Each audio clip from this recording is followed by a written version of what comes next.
আসসালামু আলাইকুম রহমতুল্লাহ। সম্মানিত শ্রোতা ও দর্শক মণ্ডলী, বিরতির পর আবারও আমরা চলে এলাম।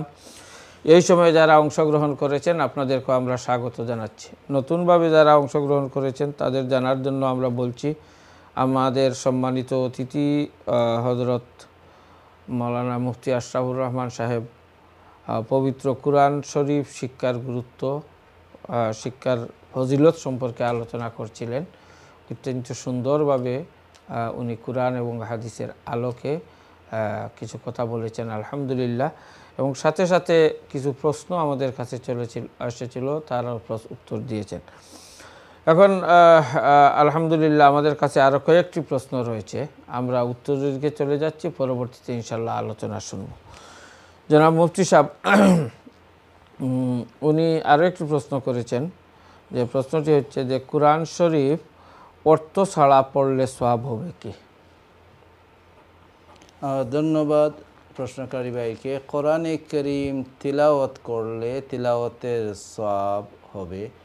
রাসূল পাক সাল্লাল্লাহু আলাইহি সাল্লাম ইরশাদ করেছেন, আমাদেরকে জানিয়ে দিয়েছেন যে কোরআনে কারীমের একটি হরফ যিনি তিলাওয়াত করলেন, সে একটি হরফের তিলাওয়াতের কারণে 10টি সওয়াব পাবেন। এভাবে কোরআনের তিলাওয়াত যারা করবেন, কোরআনের তিলাওয়াত তিনি কোরআনের অর্থ বুঝে করুন অথবা না বুঝেই করুন, কোরআন বিশ্বাস করে, কোরআন জেনে যিনি কোরআন তিলাওয়াত করবেন, তখন তিনি প্রত্যেকটি হরফের পরিবর্তে একটি করে 10টি করে সওয়াব পাবেন, 10 গুণ করে সওয়াব পাবেন। একটি হরফ তিলাওয়াত করলে একটি সওয়াব হয়, আর সেই সওয়াবটিকে আল্লাহ রাব্বুল আলামিন 10 গুণ বাড়িয়ে দেন। হযরত রাসূল পাক সাল্লাল্লাহু আলাইহি ওয়াসাল্লাম ইরশাদ করেছেন, মান কারা হারফাম মিন কিতাবিল্লাহি ফালাহু হাসানাতুন ওয়াল হাসানাতু বিআশরি আমসালিহা। যে কোরআনে কারীমের একটি হরফ তিলাওয়াত করলেন, তার জন্য রয়েছে একটি নেকি, এবং সেই নেকিকে আল্লাহ রাব্বুল আলামিন 10 গুণ করে দেন। তারপর রাসূল পাক ইসলাম এই হরফ বলতে কী বোঝানো হয়েছে? অনেক সময় হরফ বলতে আমরা শব্দ বুঝে থাকি, অনেক সময় হরফ বলতে বাক্য বোঝা হয়ে থাকে, এটা স্বাভাবিক। যেমন আমরা কেউ যদি বলে তুমি আর একটি হরফ উচ্চারণ করো না, এর অর্থ নয় যে একটা হরফ উচ্চারণ করা, একটা আসলে আমাদের পরিভাষায় সেটা হচ্ছে যে আর কোনো কথা তুমি বলো না, অর্থাৎ কোনো সেন্টেন্স অথবা কোনো বাক্য বলো না। যেহেতু এটাতে সম্ভাবনা রয়েছে যে মান কারা হারফাম মিন কিতাবিল্লাহ থেকে যে একটি হরফ তিলাওয়াত করলো, এটা দ্বারা একটা হরফও বোঝার সম্ভাবনা রয়েছে, একটা শব্দ বোঝার সম্ভাবনা রয়েছে, একটা বাক্য বোঝার সম্ভাবনা রয়েছে। রাসূল পাক সেটাকে আরও ব্যাখ্যা করে দিয়ে দিলেন, অন্য সম্ভাবনাকে দূরীভূত করে দিলেন। রাসূল ইসলাম বললেন, লা আকুলু আলিফ লাম মিম হারফুন, আমি বলছি না যে আলিফ লাম মিম যে একটা শব্দ, এটাকে হরফ বলা হবে ব্যবহৃত অর্থে।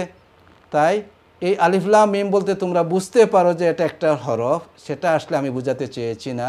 আমি বুঝাতে চেয়েছি লা আকুলু আলিফ লাম মিম হারফুন, আমি বুঝাতে চাচ্ছি না যে আলিফ লাম মিম একটি হরফ, আমি বুঝাতে চাচ্ছি যে আলিফ লাম মিম লিখতে যে কয়টি হরফ ব্যবহৃত হয়েছে আরবি, ওই প্রত্যেকটাই এক একটাতে এক নেকি, এবং এক নেকিরকে 10 গুণ করে দেওয়া হবে। ইসলাম বলে দিলেন যে লা আকুলু আলিফ লাম মিম হারফুন, আমি বলছি না যে আলিফ লাম মিম একটি হরফ, বাল আলিফুন হারফুন, আলিফ একটি হরফ, লামুন হারফুন, লাম একটি হরফ, মিমুন হারফুন, এবং মিম একটি হরফ। অর্থাৎ আলিফ লাম মিম কোরআনে কারীম হিসেবে যখন তিলাওয়াত করবেন যে কোনো মুমিন ব্যক্তি, তার সাথে সাথে তিনি এই হাদিসের ভাষ্য অনুযায়ী 30টি নেকি পেয়ে যাবে। এখন আলিফ লাম মিম যদি আমরা মনে করি যে বোঝার জন্য, না বুঝলে সওয়াব পাওয়া যাবে না, সেই কথাটা সঠিক হবে না। এজন্য যে কোরআনে কারীমে আল্লাহ রাব্বুল আলামিন অনেক আয়াত নাজিল করেছেন যেটাকে বুঝবার ক্ষমতা কাউকে দেন নাই, আর অনেকগুলো আয়াত আল্লাহ রাব্বুল আলামিন দিয়েছেন যেগুলো বোঝার ক্ষমতা আল্লাহ রাব্বুল আলামিন দিয়েছেন। কারণ কোরআনে কারীমের আয়াতসমূহ মুতাশাবিহাত রয়েছে, মুহকামাত রয়েছে। এবং ওই যে 29টি সূরার শুরুতে যে শব্দ দিয়ে শুরু করা হয়েছে, যেমন সূরা বাকারা আলিফ লাম মিম, সূরা আল ইমরান আলিফ লাম মিম, এভাবে আলিফ লাম মিম, হা মিম আইন সিন কাফ, নুন, ইয়াসিন, কাফ, এভাবে সূরাগুলো শুরু হয়েছে। এর অর্থ কে বুঝবে? এগুলো চ্যালেঞ্জের জন্য এসেছে, কেউই অর্থ বুঝতে পারেন নাই। যার কারণে ওই তাফসির যখন মুফাসসিরিনগণ করেছেন, সবাই বলে দিয়েছেন যে আল্লাহু ওয়া রাসূলুহু আ'লাম, এটা আল্লাহ এবং তার রসুলের মধ্যের একটি গোপন বিষয়, সেটা কারো পক্ষে জানা সম্ভব নয়। তাই বোঝা গেল যে কোরআনে করিম বলতে ওইগুলো ব্যতীত নয়। কোরআন করিম বলতে যেভাবে মুহকামকে বোঝা হয়, এভাবে মুতাশাবিহকে বোঝা হয়, যেভাবে শব্দগুলো অর্থবোধক শব্দগুলোকে বোঝানো হয়, এভাবে যেগুলো হরফে মুকাত্তাআত বা শুরুর বিগিনিংয়ে বা শুরুতে এসেছে হরফ হিসেবে, এগুলোও কোরআন। তাই একথা বলা সঠিক হবে না যে না বুঝে কোরআন তিলাওয়াত করলে সওয়াব হবে না। হ্যাঁ, কোরআনে করিম যতটুকু বোঝার ক্ষমতা আল্লাহ দিয়েছেন, সেগুলো বুঝে যিনি তিলাওয়াত করবেন, তার সওয়াবের মর্তবা বা সওয়াবের পরিমাণ বেশি হবে যিনি না বুঝে তিলাওয়াত করছেন তার থেকে। তাই আমরা মানুষদেরকে উৎসাহিত করব তিলাওয়াতের দিকে, তার সাথে সাথে তাদেরকে উৎসাহিত করব যাদের মধ্যে লিয়াকত আছে, ক্যাপাসিটি আছে কোরআনে করিম বুঝার, ওলামায়ে কেরাম থেকে তারা শিখে কোরআনকে বোঝার চেষ্টা করবেন, তাতে তার এটা এক্সট্রা সওয়াব হবে। কিন্তু কোরআনে করিম না বুঝে তিলাওয়াত করলেও সওয়াব হয়ে থাকে। জি, ধন্যবাদ। আলহামদুলিল্লাহ, অত্যন্ত সুন্দরভাবে বিষয়টি আপনি আলোচনা করলেন। তারপরের প্রশ্নটি হচ্ছে, উনি জানতে চেয়েছেন যে বাংলা উচ্চারণ দেখে পড়লে সওয়াব হবে কি? এই যে যদি কোনো মানুষ আরবি পড়া জানেন না, তবে এই যে আরবিটা বাংলায় উচ্চারণ করে অনেক গায়ে লেখা আছে, তখন উনি যদি ওই বাচ্চা বাংলা দেখে অথবা ইংলিশ মনে করেন দেখে যদি সেগুলা তিলাওয়াত করেন, তাহলে সওয়াব হবে কিনা? সেটা তিলাওয়াত হবে না, সওয়াব হবে না। সেটা শিক্ষার জন্য যদি কোনো উস্তাদ পাওয়া যায় না, হরফ না জানা জানে, কোরআনে করিমের ভাষা আরবি, কোরআন তিলাওয়াত করতে হবে আরবি ভাষায়, সেটাকে শেখানোর জন্য অনেক ক্ষেত্রে উচ্চারণ দেওয়া হয় যে বাংলা ভাষায়, যাতে করে আমরা শব্দটার বাক্যটা বুঝতে পারি। কিন্তু সেই উচ্চারণটা কোরআনের উচ্চারণ হবে না, সেই উচ্চারণটাও শিখতে হবে। আর উচ্চারণ শিখতে হবে অন্যর কাছ থেকে শুনে, কারণ কোরআন শিখতে হয় শুনে। কোরআন শুধুমাত্র বুকের মধ্যে পড়ে পড়ে সেটাকে শুদ্ধ করে পড়া যায় না। এজন্য এটার নাম হচ্ছে কেরাত। এবং জিবরিল আমিন আলাইহিস সালাম যখন আল্লাহর হাবিবের কাছে এসেছেন, এবং সর্বপ্রথম যে বিষয়টি এসেছে, জিবরিল আলাইহিস সালাম এসে রাসূল ইসলামের কাছে ওহী দিয়েছেন, ইকরা, আপনি পড়ুন। কারণ পড়তে হবে, তিলাওয়াত করতে হবে। এবং সেই পড়াটা কিভাবে হবে সেটা আল্লাহ রাব্বুল আলামিনের কোরআনে কারীমে সূরা নাজমের মধ্যে আল্লাহ রাব্বুল আলামিন সেটা বলে দিয়েছেন যে কোরআন কিভাবে পড়তে হবে। কোরআনে কারীমে আল্লাহ রাব্বুল আলামিন জানিয়ে দিয়েছেন সূরা কিয়ামার মধ্যে, লা উকসিমু বিয়াউমিল কিয়ামা, সেই সূরার মধ্যে আল্লাহ রাব্বুল আলামিন জানিয়ে দিয়েছেন যে কোরআন কীভাবে রাসূল ইসলামকে আল্লাহ শিখিয়েছেন। আর সেই শেখানো পদ্ধতি হচ্ছে, তাই সাহায্যের জন্য এগুলা নেওয়া হবে, কিন্তু সেটা তিলাওয়াত হবে না। আর তিলাওয়াত হতে হবে শুদ্ধভাবে, ইনশাআল্লাহ।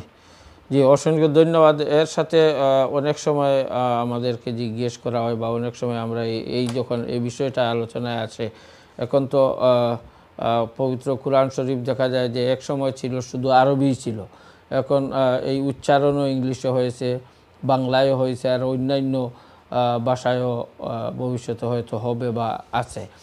কিন্তু অনেকে আবার এটাও অনেক সময় ধারণা করেন যে আমি কোরআন শরীফ পড়তে জানি না, কোরআন শরীফ আমি উচ্চারণ করলাম না, শুধু যদি আমি কোরআন শরীফের এই যে অর্থটা শুধু যদি পড়ি, অর্থাৎ এখন তো অনেক কোরআন শরীফের মানে বঙ্গানুবাদ অর্থ আছে, কারণ একজন মানুষের যদি শুধু খালি অর্থ পড়ে, যে তার সে অর্থ পড়বে কি জন্য? সে পড়তে পারে অর্থ, কিন্তু সেটা হবে আল্লাহর প্রদত্ত তরিকা, তরিকা। রাসূল সাল্লাল্লাহু আলাইহি ওয়াসাল্লামের প্রদত্ত পদ্ধতি, উভয় পদ্ধতির খিলাফ। কারণ কোরআন কি, কোরআন কি, কোরআন যে বাংলা কোরআন ইংলিশ কোরআন আমরা বলি, সেটা সম্পূর্ণ একটা এটা শুদ্ধ পরিভাষা নয়। ইংলিশ কোরআন হতে পারে না, বাংলা কোরআন হতে পারে না। কোরআনের সংজ্ঞা কি? কোরআন কাকে বলে? আল কোরআনু কিতাবুল্লাহ আল মুনাজ্জালু আলা রাসূলিল্লাহ, যেটা আল্লাহর কিতাব, আল্লাহর হাবিবের উপর অবতীর্ণ হয়েছে, আর সেটা তারপর আল্লাহ রাসূল সাল্লাল্লাহু আলাইহি সাল্লাম আল্লাহর নির্দেশে সেটাকে মাসহাফের মধ্যে লিপিবদ্ধ করা হয়েছে। আর এই লিপিবদ্ধ যেটা কোরআন আমরা পড়ি, যে শব্দগুলো, এই শব্দ আর মানা, মিনিং, উভয়টার সমষ্টিগত নাম হচ্ছে কোরআন। কোরআন। জি, অসংখ্য ধন্যবাদ জনাব। আমরা এই প্রশ্নটা আসার কারণে অনেক বিষয় আমরা জানতে পারলাম, আলোচনা হলো। তারপরের প্রশ্নটি হচ্ছে যে পবিত্র কোরআন শরীফ নামাজে দেখে পড়লে হবে কি? একজন বলেছেন যে তারাবিহ সালাতে দেখে পড়া যায়। কোরআনে কারীম নামাজের মধ্যে দেখে পড়া, নজরে পড়া, যেটা সেই বিষয়টি ফরজ নামাজে কোরআনে কারীম দেখে পড়লে সেটা নামাজ হবে না। নফল নামাজের ক্ষেত্রে অন্যান্য মাযহাবে তারা নফল নামাজের ক্ষেত্রে কোরআনে কারীমকে দেখে পড়া জায়েজ মনে করেছেন এবং সেটা নামাজ হবে বলে তারা ফতোয়া দিয়েছেন। হানাফি মাযহাবে কোরআনে কারীমকে দেখে পড়তে হলে সেই দেখে পড়ার কারণে সেটাতে আমলে কাসির হয়, আর আমলে কাসির হলে নামাজ ভেঙে যায়, কারণে দেখে পড়লে নামাজ হবে না হানাফি মাযহাব মতো অন্যান্য মাযহাবে। যার কারণে আমরা এই বিষয়গুলো একটু আলোচনা করি, এই জন্য মাযহাবের কথা বলি। আমাদের কিছু আমরা সাধারণ ভাইয়েরা বা অনেক বোনেরা তারা কনফিউজ হয়ে যান যে এটা কি বিষয়। আসলে শরীয়তটি বুঝতে হলে একটা পরিপূর্ণ জ্ঞানের প্রয়োজন, একটা পরিমাণ জ্ঞানের প্রয়োজন। শরীয়তের এই ভিন্ন অভিমত বা ভিন্ন অপশন বোঝার ক্ষেত্রে সাধারণ মানুষের জন্য, এই জন্য উলামায়ে কেরাম, পূর্ব যুগের উলামায়ে কেরাম, ইসলামের প্রথম 2-3 যুগের পরের উলামায়ে কেরাম, তারা সাধারণ মানুষের জন্য একজন আলিমকে অনুসরণ করে, অর্থাৎ যারা মুস্তাহিদ আলিম, আর সেই মুস্তাহিদ আলিমের ফ্রুট হচ্ছে মাযহাব। তাই তারা একটা মাযহাব অনুযায়ী সেইভাবে আমল করার জন্য সাধারণ পাবলিকদেরকে বলে দিতেন, সাজেস্ট করতেন, গাইড করতেন, পথপ্রদর্শন করতেন, কারণ তাদের পক্ষে ওই ভিন্ন মতগুলো দেখে বোঝা সম্ভব নয়। জি, আমরা আসবো, একজন কলার চলে এসেছেন, ওনার সাথে কথা বলেন। হ্যালো, আসসালামু আলাইকুম। হ্যালো, আসসালামু আলাইকুম। ওয়ালাইকুম আসসালাম। ভালো আছেন হুজুর? জি আলহামদুলিল্লাহ, আপনি ভালো আছেন? আলহামদুলিল্লাহ, আলহামদুলিল্লাহ, আপনার দয়ায় ভালো আছি। জি, আপনার প্রশ্ন বলেন। আমার প্রশ্ন হইল যে আপনারা যে ওই যে কোরআন শরীফ যে বুঝিয়া পড়া বা না বুঝিয়া পড়া, আমি আপনারা এগুলা শুনতেছি, তো আমার এর মাঝে একটা প্রশ্ন মনে হয় যে এই যে করবার লাগে আপনারা, জি বলেন প্লিজ। যে আমি এক্সাম্পল দিই, যে মনে হয় যে সাধারণ আমরা যে দুনিয়ার যে কোর্ট কাছারি আছে, আমরা যখন যাই কোর্ট, তখন জাজের সাহেব কইবা যে তুমি বুঝিয়া সুঝিয়া এটা যে করলাই, এখানে করলাই, ই একটা আপনার প্রশ্ন হয়। আর একটা আছে আনা বুঝা না করার একটা প্রশ্ন আছে। কোরআন শরীফ আমরা যেন বুঝি, বুঝা যেন করি, কিন্তু আল্লাহ তাআলা তো কেমন তিনি কই বলে, তুমি যখন বুঝলাই নেকির লাগি বুঝিয়া পড়লাই নি না, তুমি ইফতে যাইতাই না বুঝিয়া পড়লাই। যখন অনেক কিছু আছে, সুদ খাওয়া হারাম, ঘুষ খাওয়া হারাম, না যাই যেগুলো অনেক কিছু আছে, আমরা বুঝি বুঝিয়া পড়লাম, বুঝিয়া একটা আমরা নেকি খাওয়াইলাম, আর 2 নম্বর লেগে আমরা ইফতে আমরা যাইয়ান না। এই যে সমালোচনা, এই বিচারটা আল্লাহ কিরকম করবার, আমরা কি আল্লাহ কিছু আমরা জবাব দিব যে আমি বুঝলাম কিন্তু নেকির লাগি আমি বুঝতেছিলাম, আমি তো এটা বুঝলাম যখন এই পথে আমি যাইতাম না, কিন্তু আমরা যাই আর কিন্তু নেকি কিন্তু আমরা বেশি করলাম। তো আমি কনফিউজ হয়ে গেছি, ওটা আমার বুঝাইবা যে বুঝিলে তো আমি ঠিকই গেলাম, আল্লাহ আমার এমন এক প্রশ্ন করা, বুঝলাই যখন এই পথে খেনে গেলায় না সবার লাগি বুঝলাই না কিতা, এই প্রশ্নগুলো আমার আপনারা গেছে যে বুঝিলে তো আমি মহাবিহত করি, মহাবিহত, মানে আল্লাহ আমার প্রশ্ন করবা তুমি বুঝা খেনে গেলায়। আমরা তো বেশি হচ্ছে খালি কই যে আমরা খালি বুঝলে বেশি নেকি বেশি, আমি তো দেখি বুঝতে নেকি বেশি, কিন্তু এবাইতে আমরা গজব দিকে জবটা দেওয়া বড় কঠিন হবে। আমি খুবই সুন্দর আপনার এই প্রশ্নটা আপনারা আমরা বুঝাইবা, আমরা হলে বুঝতাম। মানুষ আজকাল করে আমরা খালি বুঝি বুঝি কিন্তু আমরা খাম হিটা করি না। আল্লাহ কইছেন ইবা যাইও না, যাই আওয়াজটা তো খুবই পরিচিত লাগতেছে, সম্ভবত না ফুনুকা না। আমি আপনার ওয়াজ শুনতে হইতে আমি নিজেও নে মৌলানা হয়ে গেছি। হ্যাঁ আমি আপনার এটা শুনতে আমি নিজে মৌলানা। আমি তো কনফিউজ হয়ে যাই যে আমরা তো খালি বুঝি কিন্তু জিনিসটা তো আমরা খালি নেকি লেগেও বুঝা হই। আমার ধারণা কাউন্সিলর আয়াজ সাহেব মনে হয়। জি জি না জি না জি না আমরা আমি ওকে আসসালামু আলাইকুম। জি ভালো আছেন আপনি? ধন্যবাদ ধন্যবাদ। আলহামদুলিল্লাহ উনি উনি উনি মানে যে বিষয়টা বলছেন আপনি যদি আসলে বিষয়টা অত্যন্ত গুরুত্বপূর্ণ, যে বিষয়টা উনি আলোচনায় নিয়ে এসেছেন আসলে গুরুত্বপূর্ণ। না বুঝলে তো এক কথা, আর না বুঝে দোষ করলে এক শাস্তি হয়, আর বুঝে শুনে দোষ করলে আরেক শাস্তি হয়। সেটা তো আমাদের দুনিয়ার হলো সব, এবং জেনে শুনে পাপ অপরাধ করা এবং না জেনে অপরাধ করা সেটা আল্লাহ রাব্বুল আলামিনের কাছেও সেটার ভিন্ন। যেমন আল্লাহ রাসূল বলেছেন রফিয়ান উম্মতি আল খাতা ওয়ান নিসিয়ান, আমার উম্মতের যারা ভুলক্রমে কোনো অপরাধ কর্ম করে বা আল্লাহ রাব্বুল আলামিন সেটাকে ধরেন না। এতে বোঝা গেল বুঝে শুনে করলে সেটাতে তো ক্ষতির বেশি।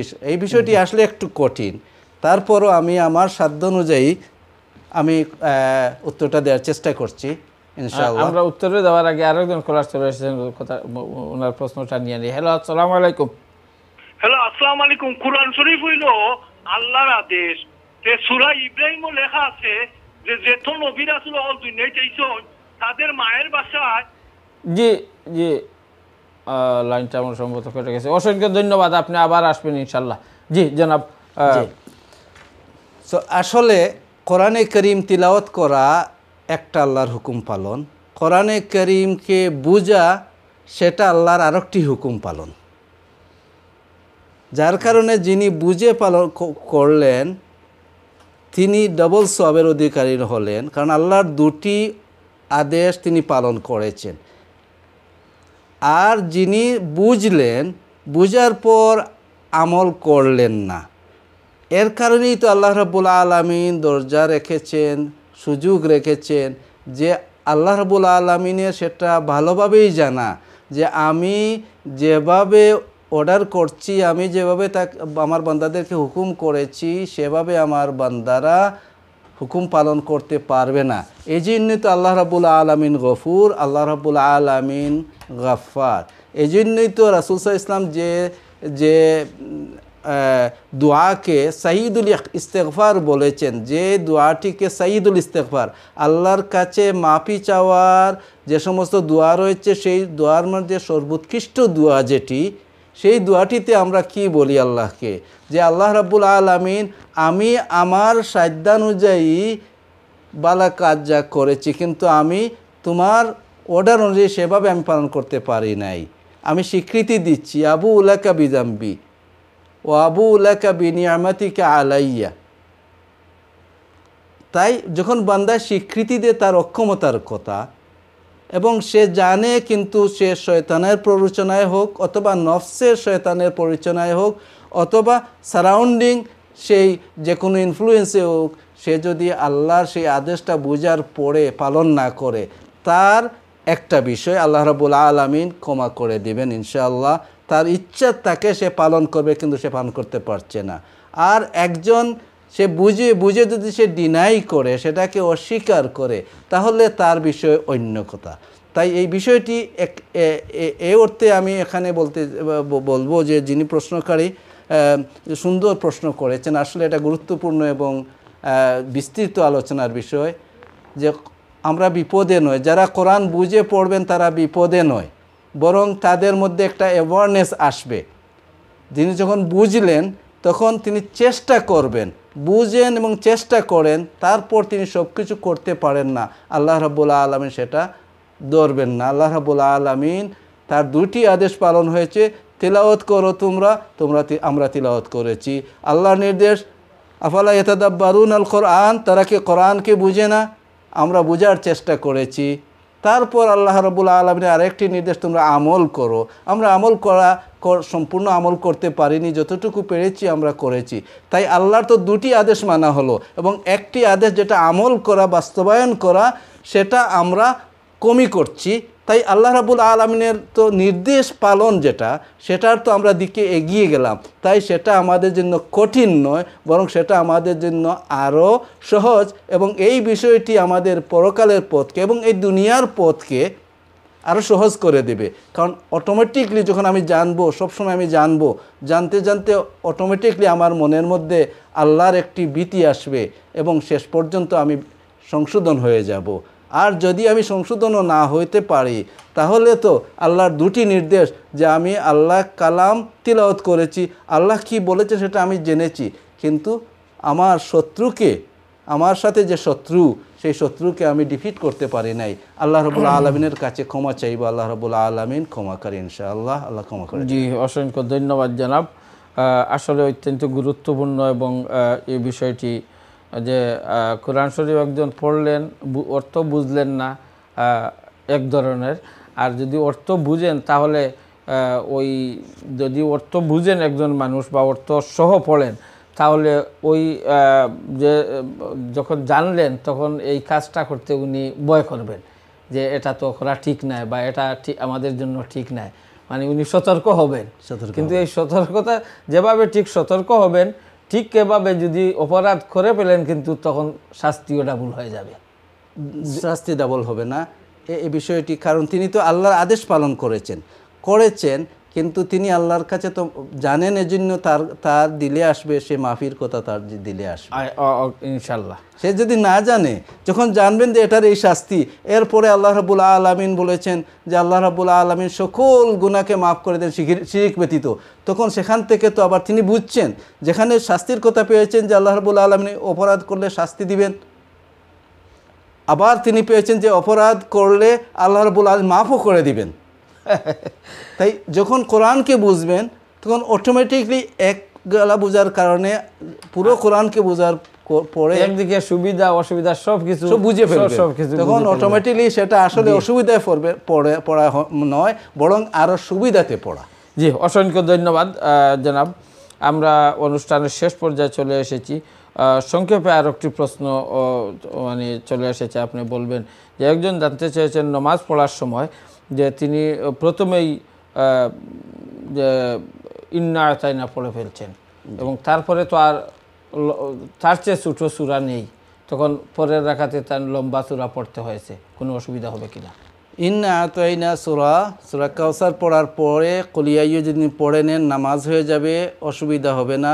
ইচ্ছাকৃতভাবে করলে সেটা মাকরুহ হবে, নামাজ হবে, তবে নামাজটা মাকরুহ হবে। ইচ্ছাকৃতভাবে যদি প্রথম রাকাতে লম্বা সূরা পড়ে ছোটো সূরা, প্রথম রাকাতে ছোটো সূরা পড়ে লম্বা সূরা পড়েন, তাহলে ইচ্ছাকৃতভাবে এমনটি করা মাকরুহে তানজিহি। আর অনিচ্ছা সত্ত্বে ভুলক্রমে পড়লে মাকরুহ হবে না। আর উভয় অবস্থায়, ইচ্ছাকৃত অনিচ্ছাকৃত উভয় অবস্থায় এভাবে পড়লে নামাজ হবে। এক অবস্থায় নামাজ হবে মাকরুর সাথে, আর এক অবস্থায় নামাজ হবে মাকরুহ হবে না।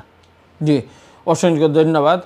আর তিনি আরও একটি প্রশ্ন করেছেন, এটা তো মানে তিনি নিয়মরে বহাল রেখে, কিন্তু যখন কোনো সময় যদি দেখা যায় যে ঠিক অপোজিট, অর্থাৎ উনি বলছেন যে আমি প্রথমে কুল হুয়াল্লাহ পড়ে ফেললাম এবং পরবর্তীতে আমি আলাম তারা যদি পড়ি, তাহলে আমার নামাজে কী হবে? এই বিষয়টি হচ্ছে কোরআনে কারীমের যে ধারাবাহিকতা, যে সূরা ফাতিহা, সূরা বাকারা এবং সূরা নাস পর্যন্ত আমরা নামাজে তিলাওয়াত করতে এই ধারাবাহিকতায় তিলাওয়াত করব। এখন এই ধারাবাহিকতা যদি কেউ ইচ্ছাকৃতভাবে ভঙ্গ করেন, তাহলে তার নামাজ মাকরুহ হবে। আর নামাজ হবে, আর অনিচ্ছাকৃত করলে নামাজ মাকরুহ হবে না। ভুলক্রমে করে ফেললে নামাজ হয়ে যাবে, মাকরুহ হবে না ইনশাআল্লাহ।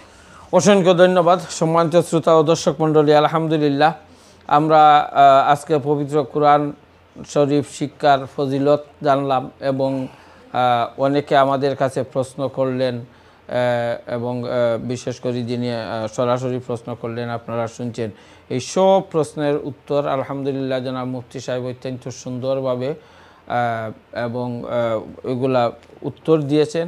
এই উত্তরের কারণে শুধু আপনারা নয়, আমরা যারা শুনছি আমরা সবাই উপকৃত হলাম, এবং পবিত্র কোরআন শরীফ আমরা তেলাওয়াত যেভাবে করে আসছি ঠিক সেভাবেই আমরা করার চেষ্টা করব। যত বেশি সম্ভব আমরা কোরআন শরীফ তিলাওয়াত করব। আমরা অনেক সময় মনে করি শুধু রমজান শরীফেই আমরা কোরআন শরীফ তেলাওয়াত করি, কিন্তু আসলে তো যে কোনো সময় রমজান শরীফে বেশি বেশি করে আমরা করব এবং অন্যান্য সময়ে আমরা আরও বেশি যতটুকু সম্ভব আমরা কোরআন শরীফ তেলাওয়াত করার চেষ্টা করব।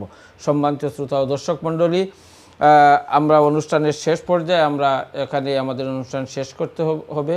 আপনারা প্রথম থেকে নিয়ে এই পর্যন্ত যারা যেখান থেকে আমাদের অনুষ্ঠান দেখছেন আপনাদের সবাইকে, এবং বিশেষ করে আইয়ন টিভির কলা কৌশলী আমাদের সম্মানিত অতিথি হযরত মাওলানা মুফতি আশরাফুর রহমান সাহেব সহ আপনাদের সবাইকে অসংখ্য মুবারকবাদ জানিয়ে আল্লাহ পাক রব্বুল আলামিন আমাদেরকে আপনাদেরকে সবাইকে ভালো রাখুন, সুস্থ রাখুন, এই কামনা করে এখানে আজকের অনুষ্ঠান শেষ করছি।